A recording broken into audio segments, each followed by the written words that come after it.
Alors moi j'ai décidé de travailler avec le sel de Noirmoutier parce qu'on a des valeurs en commun. Enfin, le sel de Noirmoutier c'est une entreprise locale française qui travaille des produits sains, voilà, sans additifs, sans améliorants. C'est 100% naturel, donc c'est vrai que pour la santé, en termes de nutrition, c'est très important.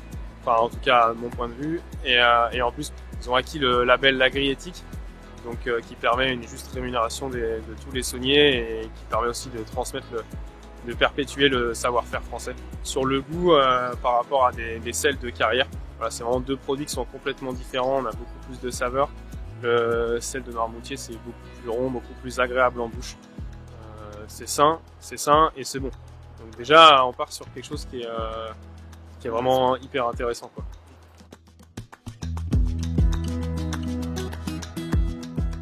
On arrive à descendre facilement à 17 grammes.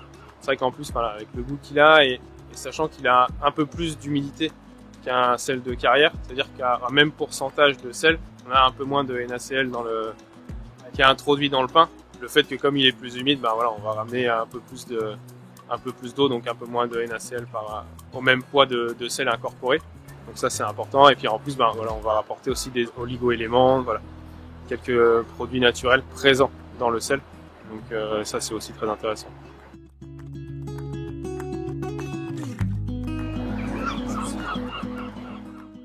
Donc je vous présente mon marais salant. Ici j'ai un marais salant de 32 œillets. Les œillets ce sont donc les bassins de récolte dans lesquels je vais récolter deux produits, le gros sel et la fleur de sel. Donc le principe c'est de faire circuler l'eau sur une épaisseur la plus fine possible pour permettre l'évaporation et pour permettre à l'eau de se concentrer un maximum en sel, de passer de 30 grammes à 300 grammes par litre. Et à partir du moment où j'arrive à 300 grammes par litre, il y a un phénomène qui s'appelle la cristallisation. Et il y a deux cristallisations qui ont lieu dans les œillets. La cristallisation rapide qui va donner naissance à la fleur de sel, qu'on va cueillir avec un écumoire géant. Et une cristallisation lente qui va donner du gros sel, que là on va tirer sur un fond d'argile. La récolte se fait essentiellement du mois de juin à fin septembre. Après c'est complètement aléatoire aux aléas climatiques. Il y a des années où j'ai fait des saisons juin-juillet, des années où j'ai fait juillet-août. Après les meilleures saisons, j'ai fait du sel de juin à septembre. Et après, on dépend totalement de la météo.